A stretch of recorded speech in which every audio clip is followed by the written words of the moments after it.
All right. So we'll get started here. We've got Kelly Garrett from Garrett Land and Cattle, Arion, Iowa. Mike Evans, Denison. Where's your home at? Carroll, Iowa. So West Central Iowa, about what, 2.5, 3 hours from here. Maybe let's start, Kelly, with how we met, the backstory. 5 years ago? Gonna tell the story. 7 years ago. We had a very bad drought. Oh, you know what? Hold on. I gotta push a button here. We're gonna push one up. Yeah, there you go. Yep. We had a very bad drought in 2012, and just through route research and a couple trips we went on, first time ever drip irrigation. So I came home in January of 13, and I started searching on the internet for it, and it led me to Tim Wolf. And he was at a John Deere dealership and a water dealership, 21st Century, in Scottsbluff, Nebraska. And several conversations with Tim, trying to figure something out, like, in my elevation changes in Western Iowa, and irrigation really hadn't been brought to that part of the country before. I just kept running into roadblock after roadblock, and I tried for a year or so to find a dealer to work with, and I really had just given up. And then in the summer of 15, Tim Wolf called me, and he had left 21st Century because John Deere had sold their water division to Netafim. And Tim asked me if I'd ever done anything, and I said no, and he said, well, I've got the guy you need to meet, and it was Kurt. And Kurt came up, Kurt came to my place in the summer of 15, and we met and talked, and then he left, and I couldn't get my dad there for the first meeting. For the second meeting, I got my dad to be there, and he came in, and Kurt came in, and he went outside then after he got done presenting to us. And I said, well, what do you think? And my dad said, well, I don't see why it wouldn't work. And so we installed 78 acres there to begin with in the fall of 2015. And, I'd never heard of the NCGA yield contest. I'd never heard of the commodity classic. I just hadn't really ever paid attention to things like that. And Kurt and Tim kept wanting me to enter into the yield contest for the state of Iowa. And so we did.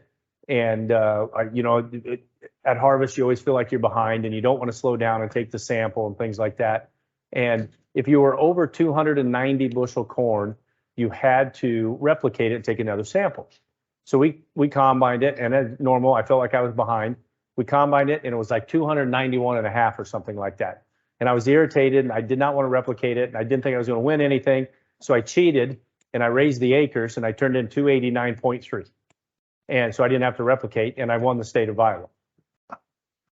So we won the state of Iowa, and then and then they wanted me to go to the commodity classic, and I didn't want to go. I'm like, and Pioneer's going to pay for a free trip and things. So my middle son and I went, and we go down there and at the booth, and at that point I was hooked.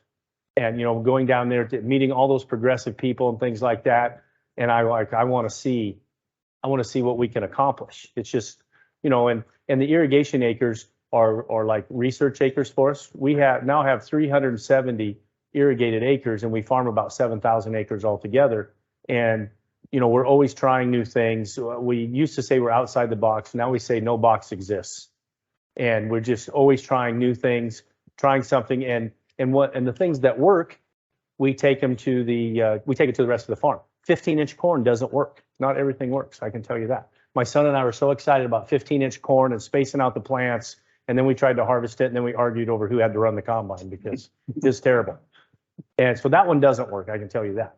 But the irrigation does, and now we're in 2020, we of course didn't have an NCGA entry because of the derecho, but otherwise we have won the state of Iowa every year under irrigation, and we've placed nationally twice.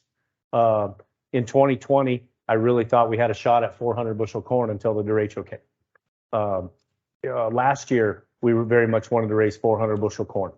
And Mike and I thought we were close, and we had some heat indexes that were high. We know now that we need to take the stress off the crop. We focus a lot on stress mitigation, things like that. Last year we had enough fertility out there for 500 bushel corn, and our contest yield was 388. So, and I believe if you extrapolate that to just normal production corn, we're wasting so much of our fertility budget, in my opinion, because you're not realizing the potential of it. And so I have actually maybe lowered my fertility budget a little bit because now I've incorporated this stress mitigation budget, plant health budget, because I believe it takes all of that to reach the potential where we're at. Last year, we saw huge 26, 27 bushel yield gains out of plant health or stress mitigation. And so now we have taken that research or those practices to every acre of the farm. And I think the crop shows it, especially in a year like this. Very good. So maybe take us back. I want to dig into that stress mitigation a little bit later, but let's start by painting the picture of where you started. Like, what was your dryland APHs? What does your farm look like for these guys that have never been there? Like, describe your farm. So when I was trying to find an irrigation dealer, a couple people came and they said that you couldn't put irrigation in those hills. They were too big. And I think, Kurt was really trying to get started and get going, and we were both very green at this time. And he's like, "We can do it." And he figured, and then he sent it to John Maxwell, and John came and figured it out. And we have 120-foot elevation changes. And some of my flat systems run at 30 or 40 pounds of pressure. My main system runs at 110 pounds of pressure. And we have found every weak spot over the last 7 years because we blow things apart. And then we had one spot, we kept blowing this manifold apart underneath the ground. And so we put it back together, dug a big hole, and we dumped a whole load of cement and encased it in cement. And it's held now for 4 years. But, we would add something, and it would add elevation, it would add pressure, and we'd blow things up. And so that's the hills that we're on, things like that. And we just keep figuring it out. I think that we can do anything. Dryland APHs. Dryland APH. Like that first year, the first year I remember Kurt was riding with me, and because of the elevation and the terraces, we were combining one spot 210, and then we got into the irrigation, it was 280. That was our first year. And now I would say that we're 20 bushel better than that under irrigation. My average APH on dry land is 215, and my average APH on irrigation is about 290. So not necessarily, a lot of guys that want irrigation maybe have a sandy piece or a low producing piece. What I've learned watching Kelly is how do we go from 220 to 300, right? Like, that's a bigger step than going from 150 to 250. And that's a more difficult step. 250 is easy. Yeah. Yeah. Just add water, right? Just add water. Yeah. I mean, that's usually the more or less. It's just add water to make that step. But then to go from 220 to 300, that last 50 bushel, that's a difficult. In my watching guys and experiencing it on our farm, that's a difficult next step. So and it's difficult to control. Last year when we planted on the field that made 388, we planted it on Wednesday. And then on Friday, it was cold. And I think we took the top end off of it right then. But you can't control it. And everything that we do isn't about the NCGA contest, but it's still fun, right? And we're still trying to learn, so like that cold inhibition, Kevin Mathis and I talk about that a lot. That affects our dry land corn too. But again, you're paying attention to those research acres. I really don't think of them as contest acres, they're research acres. So when you plant that, and then a couple, 3 days later, when that seed is imbibing and coming in, germinating, and it's cold, we took the top end off right then. And that's a yield limiting factor, but we can't always help that. That's the frustrating part. I always think it's a lot like golf. I don't play golf, so that's. I used to until I started irrigating. Now I'm always fixing something, I think. I'm blowing something up. Very good. So I guess, Mike, maybe walk us through, tell us about your background, where you came from, how you got involved with Kelly. Kind of tell us that story. Yeah, Kelly and I have been working together for now 6 years. I met Kelly when I was working at NutraDrip Solutions, kind of in their precision ag departments, kind of where I started in the business 17 years ago. So precision agronomist, doing a lot of technology and agronomy, and met him while I was working there. And, meeting Kelly is always a good thing because he's very progressive, and I'm always kind of wanting to be on the cutting edge or bleeding edge, and kind of a natural fit. We kind of had a lot of ideas, and so we worked together. And then a couple years ago, we decided to start a business together. integrated ag solutions, so I'm more invested there now. And I'd heard of drip irrigation, never been around it till I was with Kelly.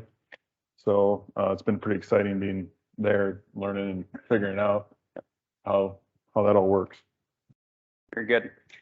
So Kelly, kind of step us through year one, put the drip in. It was mainly water, a little bit of nutrients. Like what's the learning process for someone to go from the 220, the 250, the 270, 300 and beyond? Like walk us through that progression. Like what have you learned? What have you changed in your operation from when you started on your drip irrigated acres?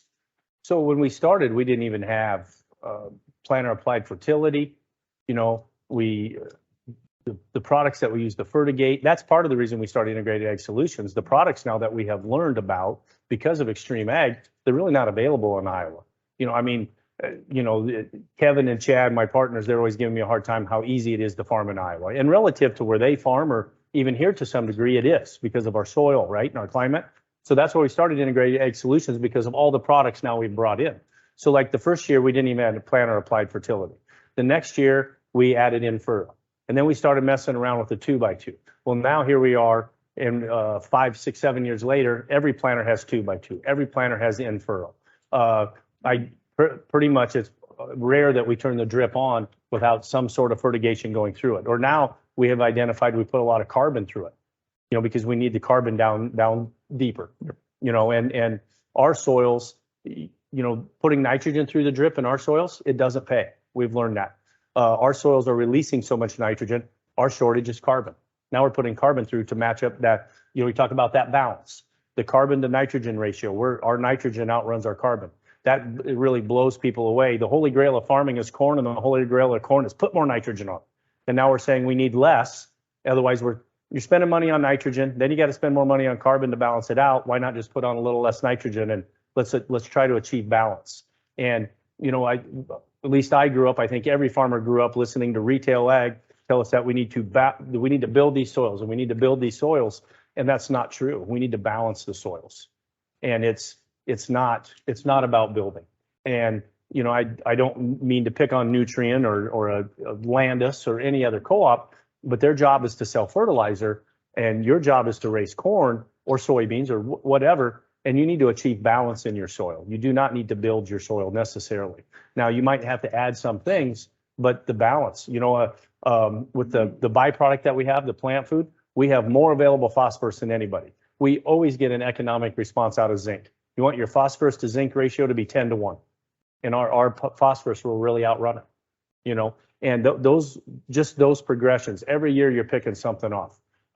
This year, we have had a real focus on, I feel that we have a lot of fertility figured out, but not all of it. This year, we've had a real focus on calcium and plant health and the stress mitigation, but it's something every year. Potassium, like you talked about, the zinc, just keep moving that up. We learned that we don't need to put nitrogen through the drip in my soils. Doesn't mean you guys don't, but I don't. I don't need to Y drop, because otherwise it doesn't pay. But I need to put nitrogen through, or I need to put phosphorus through. I need to put potassium through, things like that. And when you're putting like potassium acetate through, it's not the pounds of fertility, it's what you're triggering the plant to do. You want to try to achieve balance in your soil. Then you want to put potassium acetate through your drip or make a foliar application. And when your plant takes in the potassium acetate, it's not a lot of fertility, but it triggers the plant to conduct more photosynthesis, push out more exudates, and bring more potassium in out of your soils. And if your soils are out of balance, it's not available to be brought in. That's the key.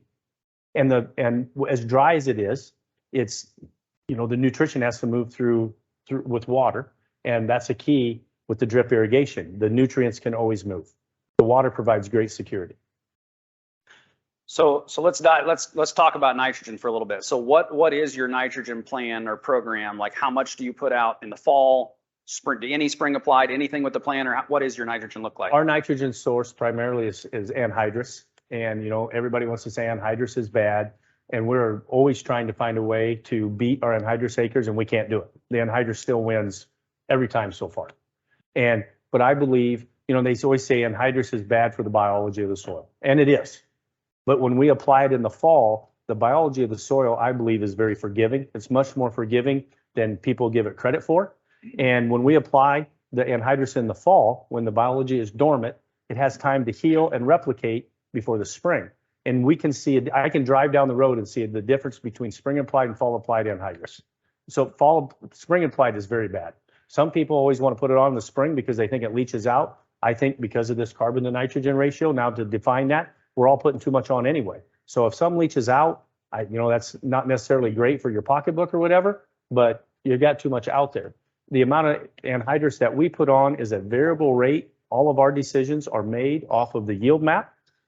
And in the low yield, on the high yielding areas, we're going to put on 140 pounds of actual N. In the low yielding areas, we've been putting on 240 because there's none there in the soil.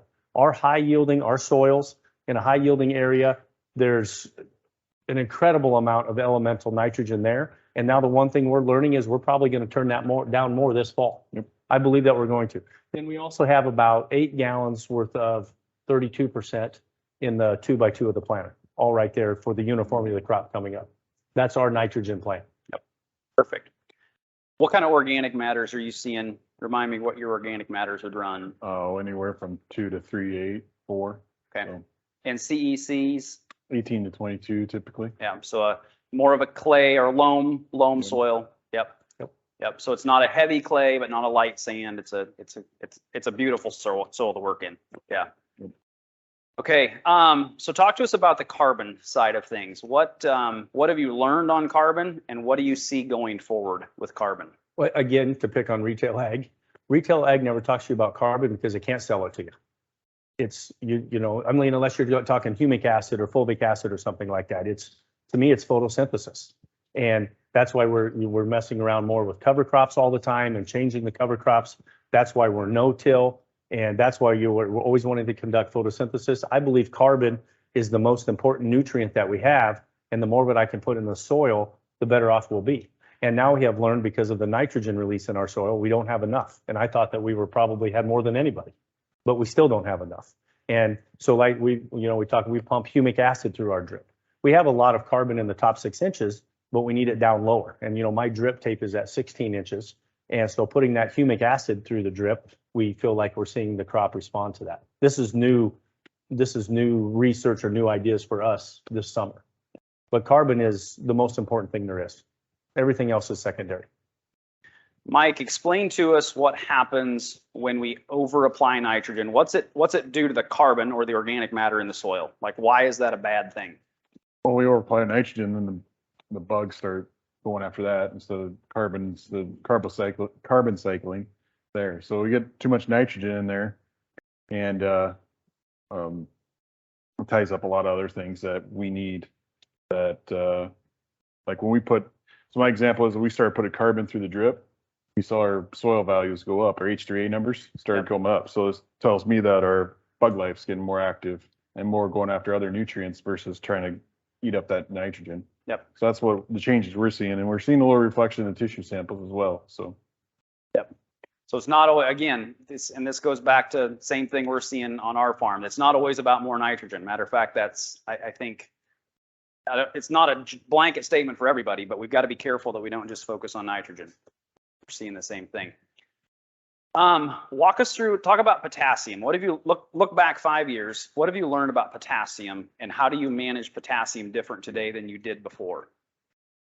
We used to, broadcast potash 0060, and then we strip tilled it. We strip tilled the potash in with the anhydrous, and now we're even learning more and more. The 0060 is great, but the 0040, the other part, it is not so great, and we don't like to put it on anymore, to tell you the truth. We like to put on potassium acetate. We're always working for a way to break down the residue of our corn stalks. In 230 bushel corn stalks, there's like 120 pounds of K there. We got to find a way to break that down faster. We think we have found a solution for that this fall. We did a total soil digestibility test, and in my soils, there's 2,200 parts per million of K, 4,400 pounds of K in the top 6 inches. And so again, putting on that potash, the chloride part of that we're not, working with Jason Sly, we're not crazy about that. And we have kind of gone away from really putting on potash at all because we feel that it almost does more harm than good. And when you know that you have 4,400 pounds in your top 6 inches, it isn't like, we grew up thinking that this big farmer rented the farm down the road and he kind of ran the farm into the ground. Well, I don't think he took the nutrition out of the sound. It might be out of balance, but he certainly did not remove 4,400 pounds of K from that soil. And I would tell you, I don't think that my soils are extra special. I believe in my area, just about all the ground is probably like that. So again, we are trying to achieve balance and make that happen with sulfur. For a lot of times, my base saturation calcium is too high. That's a yield limiting factor, and it pushes the potassium off to the side. We apply a lot of sulfur to balance the soil, and then we really like to use potassium acetate to trigger that plant to make it hungry. This year we held out at our R3 pass. We held out our potassium acetate, and it was kind of strange, but we applied it at R5. At R5, you're having pod fill and kernel fill, and it has been dry, so we're thinking of small kernels, small soybeans. We got a rain, we got another rain. We're getting lucky here at the end. So we've applied potassium acetate, amongst other things, at R5 to trigger the plant to try to go and achieve a bigger pod, a bigger bean fill and a bigger kernel size. Kevin in North Carolina last year had a big response in soybeans doing this, and it's very logical and reasonable. So we're trying it this year. Yeah, I think to piggyback on what you said, is when we started working together, you'd been pretty good with your fertility program up to that point. And like we did that total acid digestion. Well, we found that we had all this mineral K in the soil, and his ammonium acetate levels were probably in the 300 to 400. So, by standards, that was pretty good. And then there's some research out there that said you keep putting on the K, you still see these yield bumps. Well, if you looked at the data, it was like 2-3 bushel. Well, putting 100 pounds of K out for 2-3 bushel didn't seem like a very good option. So we went down this path of what's potassium, how much do we need? And that's where we came up with the fact that, well, we have enough in the soil. So how do we manage that soil so we can get the potassium out of it? And that's, triggering the plant more late season, because potassium's needed in that late season fill too, just as much as nitrogen is. So that's kind of the progression that we got to at that point, was looking at those and not doing that broadcast, because in his no-till environment, throwing a prill out and getting caught up in the trash wasn't very economical either. It just wasn't reasonable. So we're looking at ways to use the soil to our benefit. Yep. We would apply a lot of sulfur to combine with all the calcium in our soil to change the base saturation numbers to make everything become more available. We can change the base saturation from less than 2% K to over 4. And sometimes we almost think then it's too much. Yep. We would like to see it more at 3.5. You know what I mean? So that it's again, we're always trying to achieve that balance. But before, when we started, I just thought the more K, the better. We considered how much could we put out there, and but that's not the answer. That's not the that was a young thought in my irrigation career. That is not the answer. Again, not building but balancing. Perfect. Your source is sulfur. You're not just going out throwing dry prills on. Tell them how you do your sulfur. So we are unique. We have a trucking company along with the farm. And, I had a DOT audit because we get too many speeding tickets, like I did on the way down here today. The Falls City Police are really nice. and so we have a trucking company, and like today I was on the phone with the DOT audit because my truckers got too many speeding tickets, so I had to talk nice to them. But the reason that we have a trucking company, we work for a company primarily named Feed Energy. And Feed Energy takes the byproduct out of a soybean plant, and they make liquid feed for hogs and poultry and for fat cattle with that. And of the byproduct that we haul in out of the soybean plant, they really only want 20% of it. And the other 80% is a byproduct to them, and it's a big expense for them to get rid of it. So they just let me have it. And so they pay me to truck their product in, and I bring their byproduct back on the back haul. We call it plant food. 400 gallons of plant food has about 95 pounds of elemental sulfur, along with 95 pounds of phosphorus, 15 pounds of nitrogen, and 25 pounds of K. It's our main source of fertility. There's about 20 million gallons available a year. And I started with plant food in the fall of 2016.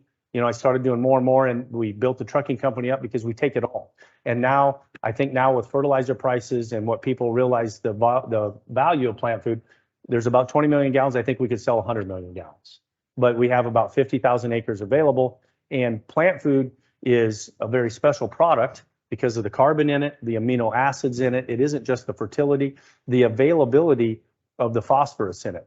You know, your MAP, your MAP isn't a super great source of phosphorus, but there isn't much else out there.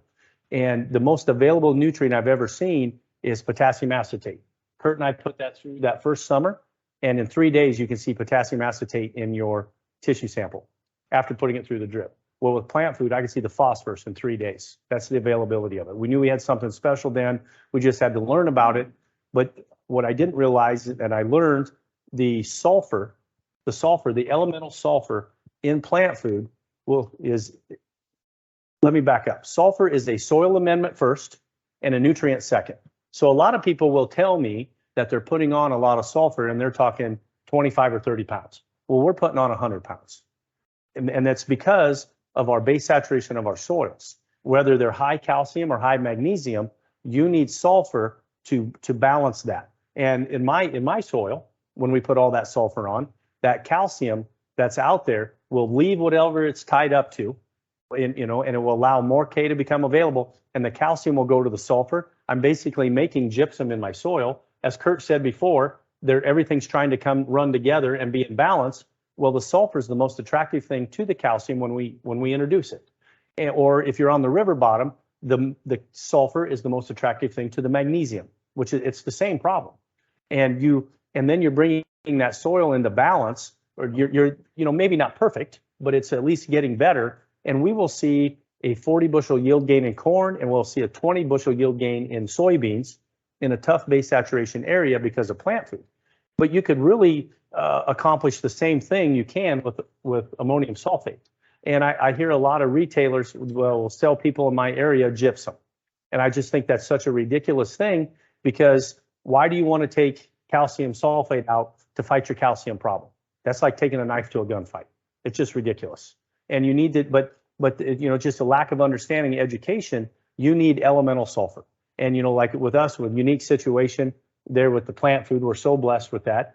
But if you don't have that, you need ammonium sulfate. And a lot of people will say, well, they want to use urea instead of ammonium sulfate because there's twice the nitrogen. Well, you're not buying it for the nitrogen, you're buying it for the sulfur as well as the nitrogen. And you can balance your soil with that source if you don't have plant food. Sulfur is a soil amendment first and a nutrient second. And if you don't put enough on to amend your soil, there isn't any there to be a nutrient because it will be tied up in your soil. And logistically, you don't have enough plant food. You told us that, but where is it located at? Like where does it make the most sense at? The plant food makes the most sense in your tough soils, in your tough base saturation soils. If you have too much magnesium, or if you have too much phosphorus or too much calcium, there it is a soil amendment as well as great fertility. But the phosphorus in plant food is readily available. The manganese, there's 920 micronutrients. I've never bought manganese in my life. Every time you take a tissue sample, the manganese is off the charts. It's in the plant food. And we have some available that we run through the drip and things like that, but it's just, people are calling for fall applications, Rhett. Yeah. Great answer. What I was asking, like geography. Pardon me. Yep. I get off one tangent. I forget the whole question. I'll get back to it. Plant food is produced in Sioux City and Des Moines, and my trucks bring it home to Western Iowa. And, geographically, we have reached out towards York, Nebraska. We brought some down here for Kurt, things like that, and they run it through the drip. There's one guy north of Harlan, Iowa. He's only about a half hour from us, and the calcium in his water is so high. That when he puts nitrogen in, it blew up his fertigation pump. And he just thought he had a bad pump, so he did it again, blew up a second one. And then they figured it out. So now he cannot put nitrogen out with his drip without plant food to buffer the water. Yep. So good stuff. It makes a lot of sense. It has sulfuric acid in it, and it's got a lot of sulfur in it. So it actually helps clean the drip line as you're fertigating. So great product the issue, if there is an issue with it, is it's high volumes. You got to have a lot of gallons. Yep. And so it's hard. The trucking becomes an expense. The logistical expense is a lot. Right. Yep. Very good. Stress mitigation. Talk to us about what that means. How I mean, that's a new term, right? Like most farmers haven't heard of that. What does that mean? Last year, with an extreme ag trial, Agrison, is a company owned partially by Nutrient, and we have a close relationship with them. They're great guys, and they had a product. And it was a new product called Accomplish Max. And Accomplish is an old product, but the Max part are metabolites derived from seaweed. And if you think about seaweed, when the tide comes in, it's very cold, wet, and salty. When the tide goes out, it's very hot and dry. And seaweed can grow like a foot a day. It's one of the most amazing plants in the world, and it has had to learn to flourish in that very, very harsh environment, whether the tide is in or out. So Agrison has a way that they have derived these metabolites, and they brought it and they wanted us to put it in furrow. And I thought it was going to be snake oil. I'm like, look, this is not, big deal. So we put it on a field. It was a dryland field. We put it out on the dryland field, and we had 20, it was 72 rows in the field, and there's 24 rows with, 24 rows without, 24 rows with, and I made sure the last 24 rows where it fell off into the river bottom. There was a sandy area because I knew there'd be stress there. And this is last year in June. It was hot and dry. We're walking across the field. Mike and I and the Agrison guys were going to walk out there and look, and the corn is rolled up. And the corn is it wasn't quite knee high at this time. And the corn is rolled up, and we got out to the first 24 rows, and the corn was unrolled. And I'm like, holy cow. This is, I couldn't believe it. Go into the next 24 rows without, it's rolled up again. We get into the stressed area, and when it gets hot and dry like it is, and I'm driving up the highway, you can pick out this sand vein that's in this hill going to this river bottom, and the corn was unrolled there, and it was, and it was an amazing thing. And then you fast forward to harvest, and I want to see what's going to happen.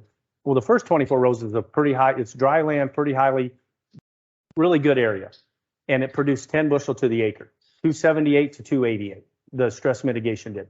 And then if you get into the stressed area, and Agrison published the 10 bushel, they didn't even publish the other part because they didn't think people would believe it. 28 bushel, 240 to 268 in that sandy area, just from that one application in furrow. It was amazing. And so now we have Accomplish Max or Octane from Ag Explore. They're similar products, with because of the seaweed metabolites. We have that in furrow on every acre of the farm, because of the test that we had, the test that Chad Henderson had, and then the other part of it is plant health. We tested Xyway, and Xyway is a systemic fungicide from FMC, was supposed to go in furrow. Well, Matt and Kevin put it in furrow, and they had some germination problems. So then I put it in the 2x2, and I kind of forgot about it because I was nervous about it because of the trouble Matt and Kevin had. And this is on a field half mile off the road across the pasture. The road is up on a ridge, and you could see down into this field. And as the corn started to dry down, it was probably almost this time of year, a year ago, I said, Mike, what are those 12 rows that are taller and more green the rest of the field? And he said, that's the Xyway trial. And again, because I didn't think it was going to turn out. And we went down there and combined it then, and it was 26.7 bushel. And now we have Xyway on every acre as well. And I now believe that you don't know what a healthy, stress-free corn crop looks like because you've never seen one. There's so much more stress out there that you can't realize it, and we don't know it. Lee Lubers, our other partner in South Dakota, talks about ethylene, a hormone that the plants emit. The plant will emit ethylene when it's under stress, and it will emit ethylene 2 weeks before you can see a visual response to it. And one thing we're all guilty of is being such visual people that if we don't see it, it's not happening. And it is. We can see it. Well, I mean, we can see it now in the responses that we're having from using these products. And that's why I talk about, like in my contest yields, we had 500 bushel of fertility out there and we made 388. We wasted 25% or near that. You know what I mean? We need to lower the fertility budget a little bit and put in the plant health, and the stress mitigation budget needs to go up, and it will pay for itself many times over. I very much believe that. So is the stress mitigation only an in-furrow thing, or is that a foliar, or what is it? Is it a multi-step process? It's all season. We started with the in-furrow. We obviously put in the 2x2, but then we were putting shield product called Shield X that we sell, salicylic acid in the post spray to help with stress mitigation. Then fungicide time, we're putting Shield and Energize in there to help the plant handle stress. We've tried some other products that are new on the market too this year to see what we got, what works and doesn't. The other thing we've been looking at is actually calcium, is a great stress mitigation as far as a nutrient. So we're working on the beans in the same field we did the trial last year. We did some like early bean applications. Like, I mean, the beans were this big. We went out there and sprayed some calcium, did a few other products. And for multiple reasons, one was plant strength, branching strength and stuff. So we're seeing some visual results. We'll see what that gets to the combine, but it's all a year process. Disease in the soil, mitigating that. We're looking at that for next year with beans and even corn. So it's constant. Stress mitigation is irrigation. Stress mitigation is plant growth regulators. A plant growth regulator makes your plant grow more efficiently. Any system that you make more efficient, you're taking stress off of. Proper fertility is stress mitigation. It all is. But now we have added in like a product like Shield, salicylic acid.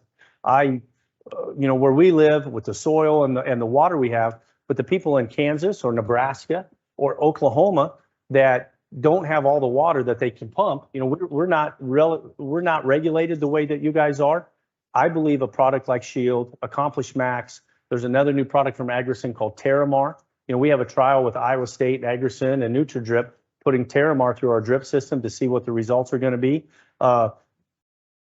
Adding that to your, especially a year like this year, adding a product like Terramar, Shield, Accomplish Max, Octane, any of those, adding them to your package, your tools, to your program will take some of the pressure off when you don't have all the water you want to have in your irrigation system. I really think that that's something that everybody should look at, be it dryland or irrigation. But Western Kansas, where they talk about the corn burning up and things this year, and you can't pump enough water to save it. I think products like these, they're not going to make it 100% perfect, but they're going to pay for themselves many times over. That's what it looks like in our operation. What did Lee say up there at Ag PhD, where he had how much rain you have on his wheat all year? A couple inches. A couple inches, and he had 115 bushel wheat. But he did the stress mitigation with some nutrition to keep the plant going until he got those rains. That made a huge difference in his yield, and that's a lot of the story is.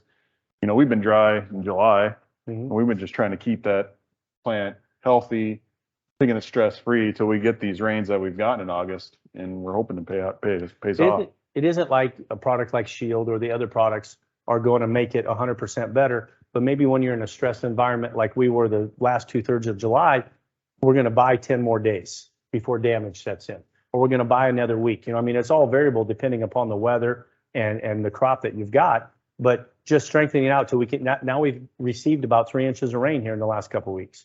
Things are okay now. Time will tell whether the Shield and the Terramar did their jobs. It looks like they did. We could see the difference between our crop, our fields, and our neighbors' fields. Our corn didn't roll up. The neighbors did, and it isn't just the Shield. It's a many things, but it all plays a part. Yep. Wheat. You mentioned wheat and Lee Lubers. Lee had a family issue come up, so wasn't able to join us. But I was on Lee's farm. I think it was in late February or early March, and yeah, that wheat field. I think I was in that wheat field, and I wouldn't have given $10 for it. I mean, looked like it was dead. They hadn't had rain. They were talking about selling cattle up there. It was in bad shape, and it just amazed me when Lee said what he got off of that, and he accredits it to stress mitigators and keeping fertility. it alive. Right, not giving up. Yes, he talks about never stop rounding the bases, and and your crop in a year like this year is going to go backwards some, but that doesn't mean that the application you're making of potassium acetate or a PGR or stress mitigator, it doesn't mean it's not going to pay, and that's what Lee talks about. Never stop rounding the bases. Lee is the one that taught us about Shield. Lee's incredibly smart. 20 years ago, they're gonna have a late frost, and this is in the springtime, late frost.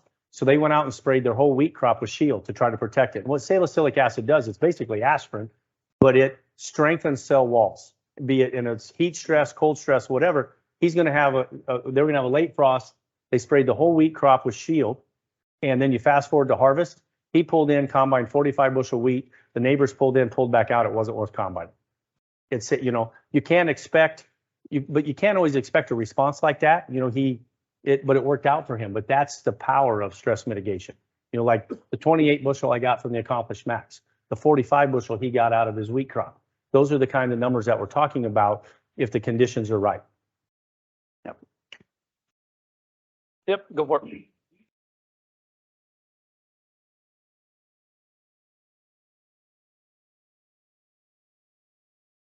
I think I believe the more average the grower is, the lower the yields are. I believe the lower hanging the fruit is on all of the products that we're talking about. I really do. Yeah, just to repeat the question for those online, the question was, are the stress mitigation products going to be a bigger return on investment on more stressed acres or lower yielding acres versus higher yielding? Wait, and if you look at the example of my Accomplished Max trial last year, in the high yielding environment, it produced 10 bushel, and in the lower yielding stressed environment, it pushed 28. I think that's the answer to the question right there. Yep. So I'm just thinking about a new grower, a new drip system, somebody that's never gone down the path of going from 200 to 300 and what that looks like. Where do they start? Like and never done tissue samples or minimal tissue sampling. Where do you start? I would look at the base saturation and the soil test. I would find out what your yield limiting factor is, and you need to be man enough to know it's probably you.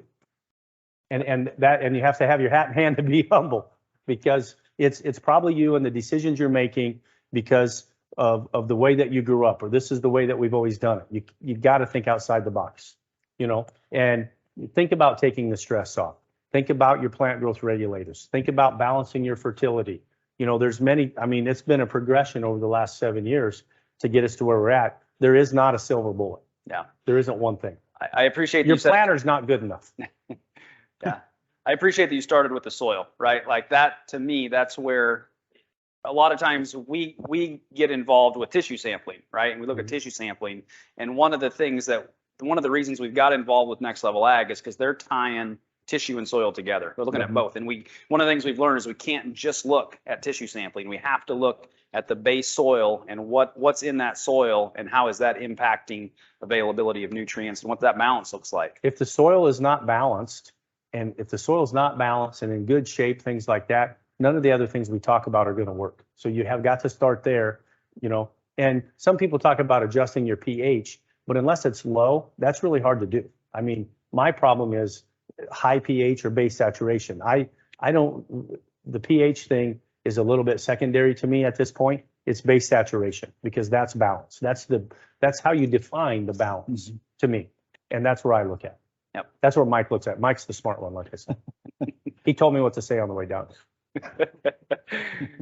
Well, and I think for everybody, it's a team, right? It's not like, I mean, for every grower we work with, it's who you work with, who's on your team, and getting guys like Mike involved is a big win. Oh yeah, and I think for the guys that are just starting out, I mean, you're doing drip, you got to go deeper in the soil profile, start looking at that early on. I wish we had records 3-4 years back, you know, on the soil profile deeper and see what we've changed. But that's a big start. And I mean, the drip's a heck of a tool. Now we're learning that we can do more towards this time of year, this R5. You know, his hills he calls it iron blight. We don't have the opportunity to run a Haggy up and down rows late season. It just doesn't work. So the drip system for us is our late season application, and we're trying to figure out how to manage that now more and more, because really the philosophy was around our area was, and even when I was at retail, was put on fall fertilizer, get it on as soon as combine leaves, the floater was pulling in, we're putting on, and we plant it and go golf all summer. And now we're learning that we're taking that budget, we're putting it all in maybe this late reproductive season, and one of the ways we can best manage that is through a drip system. So we got to manage the water, the soil, and the products we're putting through in there. So it's a big system there, but I think we're learning it, and I think that's where you got to get your mind at once you start down that path. Sure. Let's touch on soybeans a little bit. How do you manage soybeans?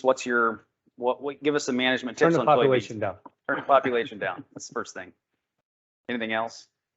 What's down? What does that mean? Last year we had a trial between the house and the shop. And, you know, the rows run east and west. We started at 120,000, went to 90, went to 60, went to 34,000, and went back to 150. And the only reason it was 34,000, the planter was set at 30, but it wouldn't go that low. And the mistake we made is that 34,000 was out my dad's front door, and he complained about that all summer. 34,000 beans don't look like a lot at the beginning. And, but they started growing and stuff. And the 150,000 beans looked really, really attractive when you're doing your highway check, because they're green and they were growing. And the 34,000, you didn't think it was ever going to come. And the other beans are growing, you know, and we're looking at them. And then you get to harvest. And the best yield was the 90,000, but the 60,000 was the most profitable, because the 90 only beat the 60 by like a bushel and a half or something. But the lesson to be learned here is the 34,000 beat the 150 by 3 bushel. And we're now to turn your population that low, you cannot. Everybody talks about their soybean planter, which is their old wore out planter. You cannot do that. You have got to concentrate on your soybeans as much as you concentrate on your corn. And now, you know, through that trial and stuff, this is something we've been working towards for a couple of years. We now variable rate our soybeans like we variable rate our corn. In the higher yielding areas, we're planting 80,000. In the lower yielding areas, we're planting 120. There might be a few extreme spots that will go up to 140, where if something's really bad. But my average seeding rec on beans this year was 98.5. My average seeding rec on corn this year was 28,000. And so the soybean, we're turning those down. We are planting our soybeans so thick that they're competing for sunlight. They're not building a good root system. They're competing for sunlight, and they're just growing and growing. And when they're competing with each other, they're not doing their job. They're not. And that we're not very good at raising corn, and we're way worse at raising beans. That's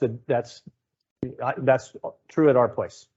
You know, those beans last year, they made 80. We thought they were going to make 100, but they couldn't support themselves, and there's 20 bushel laying on the ground. That's why we've been focusing on calcium this year and what he's talking about. We made the V2 application of calcium, and the skeletal structure change in those is amazing. There's been a couple times with Kurt that we thought we had really special soybeans, and we have never built a big enough plant or strong enough plant to do that. In 2017, we thought we were going to set the world record on soybeans. And then we had August 24th, we had a 6.5-inch rain. Well, you could walk out there and the plants averaged 160 pods. This is before extreme ag and plant growth regulators or anything like that. We anhydrous these beans, so have nitrogen. They're 110,000. The beans were this tall, 160 pods on them, 170 pods on them. It was amazing. And then we had a 6.5-inch rain on August 24th, and they laid down. And when they stood back up, they had 90 pods, and they made 88.5. It was devastating. That didn't work out. You know, Mike was there. That was, you know, Mike and I didn't know each other very well, but the Dynagrow people all wanted to come out. They were Dynagrow beans. I remember walking down the fungicide track from the sprayer, the Iron Blight. Mike picked a branch up that had 90 pods on.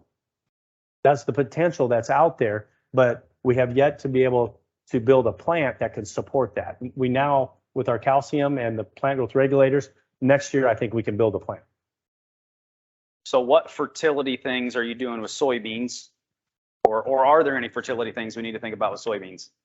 You know, we use plant food with his up front. We do some in furrows, but it's not really fertility based. We do a lot of stress mitigation, root growth promoters, type things like that.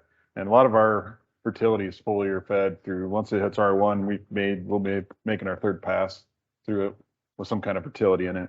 Kind of based on, a lot of it has potassium in it all the time. And then we'll have some different micros for different stages here. And this last pass kind of was off what Kevin Matthews did in North Carolina last year, really to help pod fill set and retain pod size or bean size. So we'll get some test weight. There'll be 2 rounds of plant growth regulators.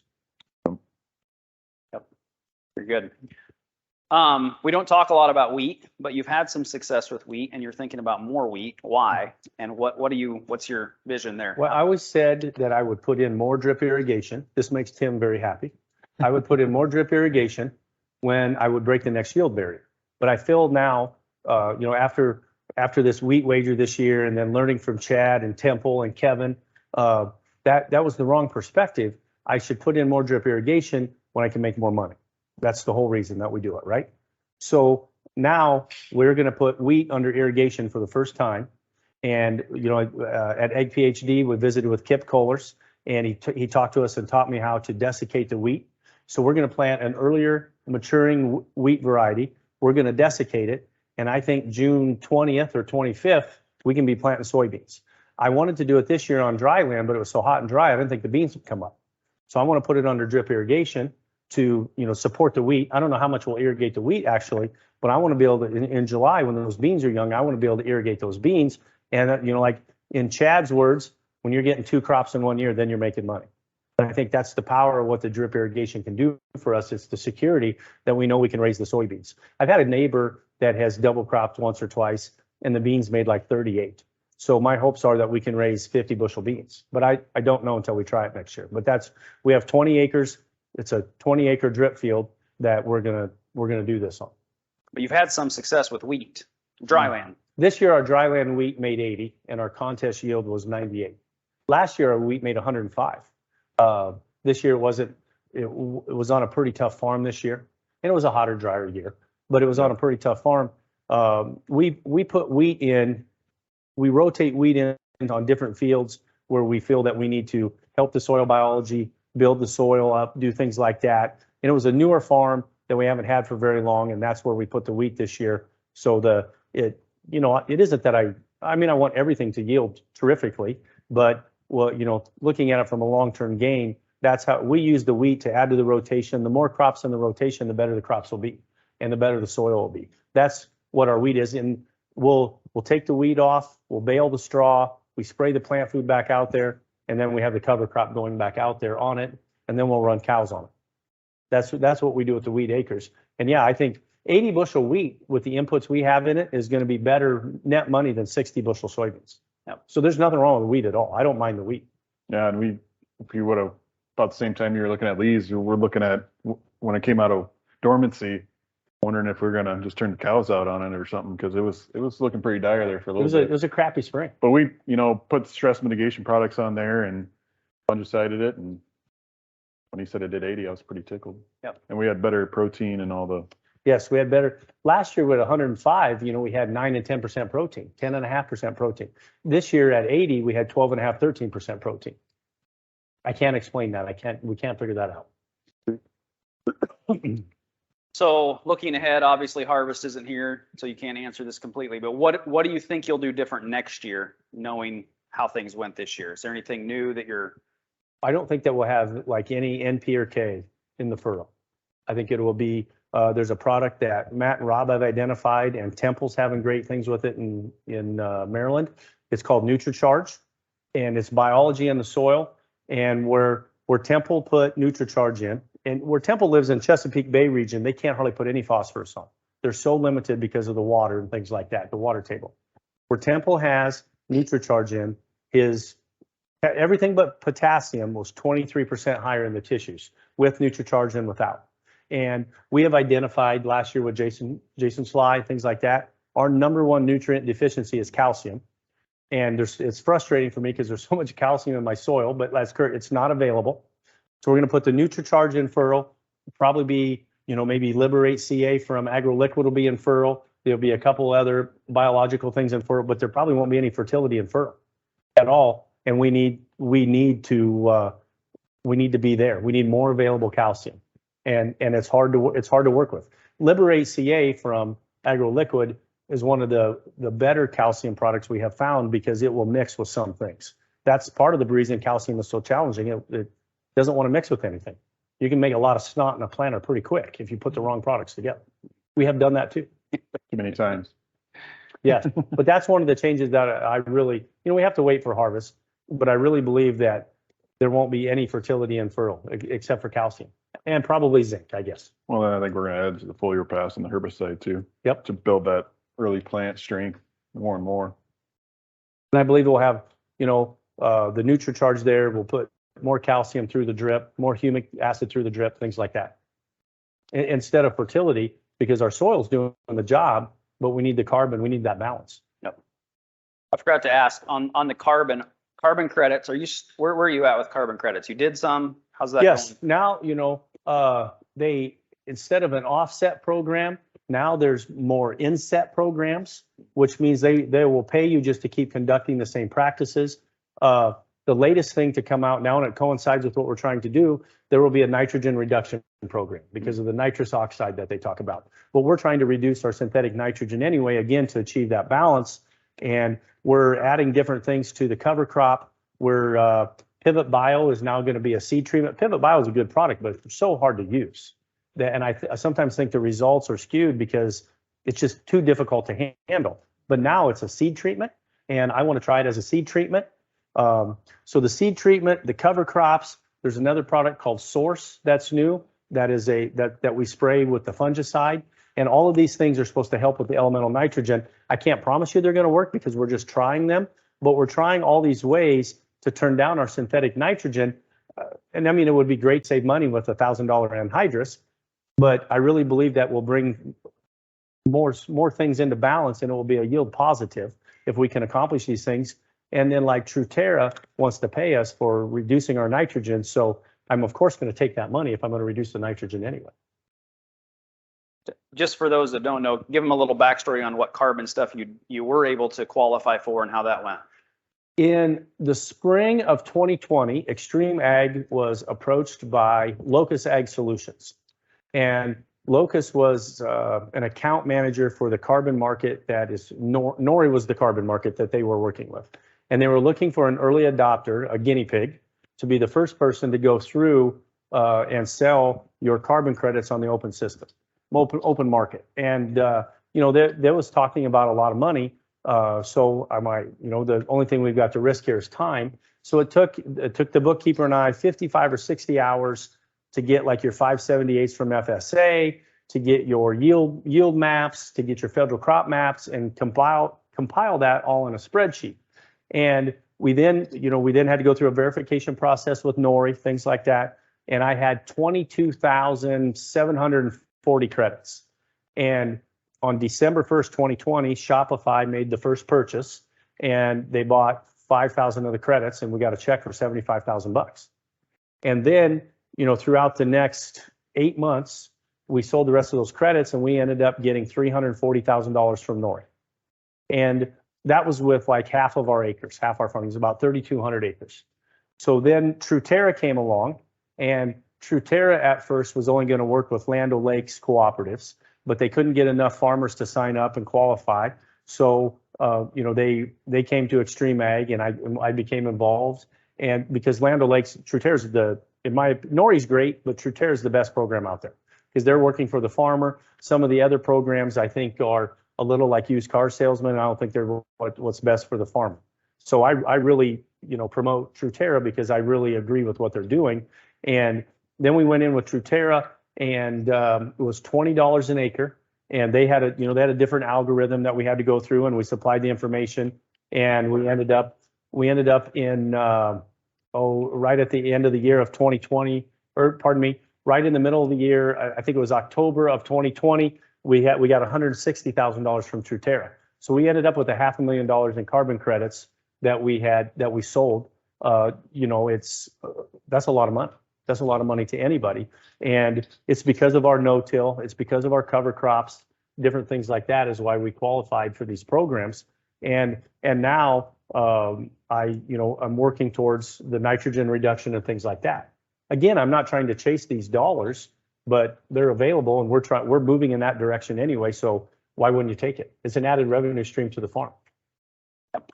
Very good. Questions we have a mic, so I'd like to pass a mic around if you have questions, but get your questions ready because I'm running out. Shane, let's get you a mic.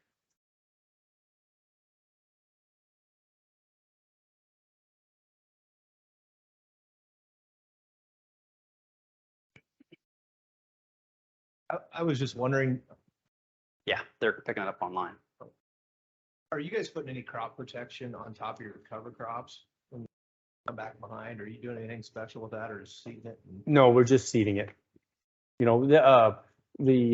only thing, there'd be some fertility from the plant food that we spray after we take the crops off, but that would be the only thing that goes out there on the cover crops. No crop protection, nothing like that.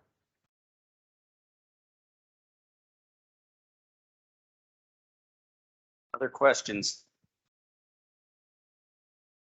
You ever ran the Xyway through the drip? We have not, but we've talked about it. But this year, Being systemic, yeah. yes, it's systemic. I would assume that it should work, but we have not run that trial yet. FMC is considering that for next year.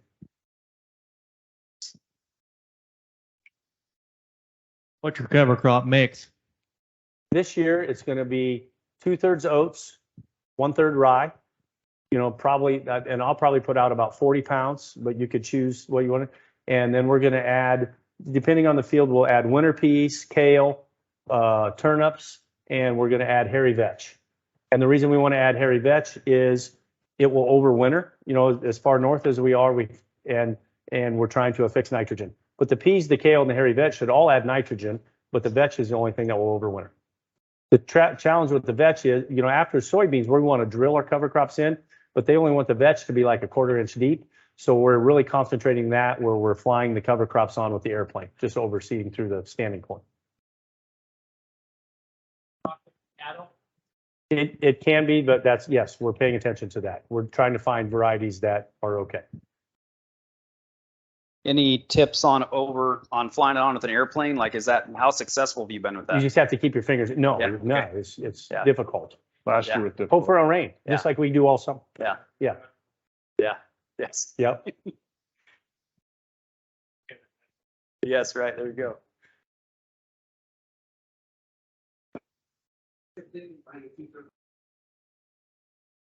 What's your thinking behind the 2/3 oats, 1/3 rye? So the more plants we can add, the more biodiversity we have. We like that. You know, the oats will come up more in the fall. They won't overwinter. And we had some challenges this spring with a few fields planting. Last year we were 100% winter wheat or 100% rye, and a couple fields were hard to plant in because they stayed wet, getting it killed, things like that. We just want to make it easier in the spring.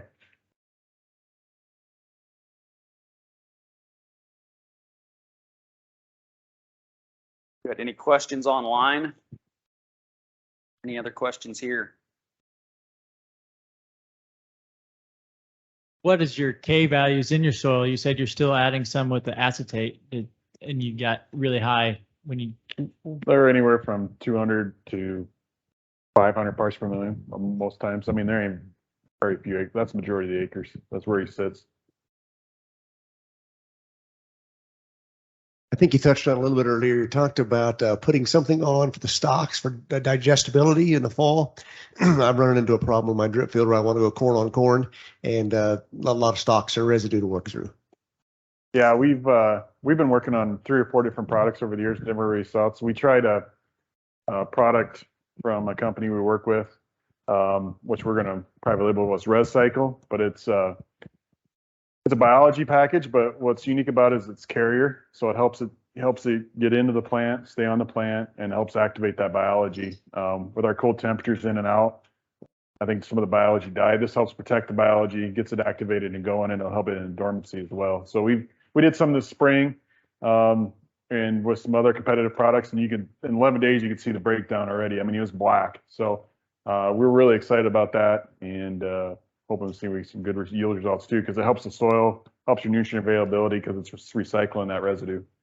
Yeah, it's $15 an acre, and in like 200 bushel corn, there's $100 worth of fertility, like we talked about. We run Yetter Devastators on all our corn heads to crimp them, and then the Res Cycle will live in the plant food, and so we'll mix out the plant food, just spray it over every acre to get that residue breakdown. But you know, you would still just put it in your sprayer and go spray it. And we we had a check, and then we had extract from Nutrient from Agrison, which is a good product, but in a month it did not show much breakdown. And in 11 days, the Res Cycle, it was rotten. It was amazing. We've been looking for a product for 2 or 3 years now, and we've tried multiple things. Because we're going to have some corn on corn, like your issue. We're going to come this fall, and we need to get rid of it. And We had that issue this spring. We had a lot of residue issues this spring. 15-inch corn. Yes, 15-inch corn. Another hit. It was still haunting me. But the Res Cycle, but they'll even tell you, the company even tell you, it isn't that the bacteria is any different, but they got lucky and they discovered this by accident. It's the carrier. It's what gets it into the stalk. But it's amazing.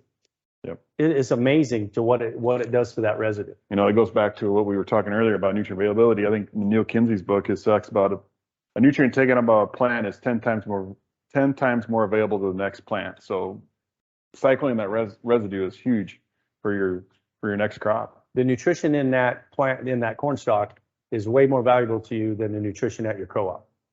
It's way more available, 10 times.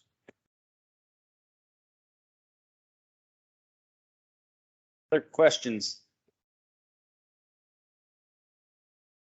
If not, thank you guys for coming. Appreciate your time and sharing your Thank you. expertise. So let's give them a hand.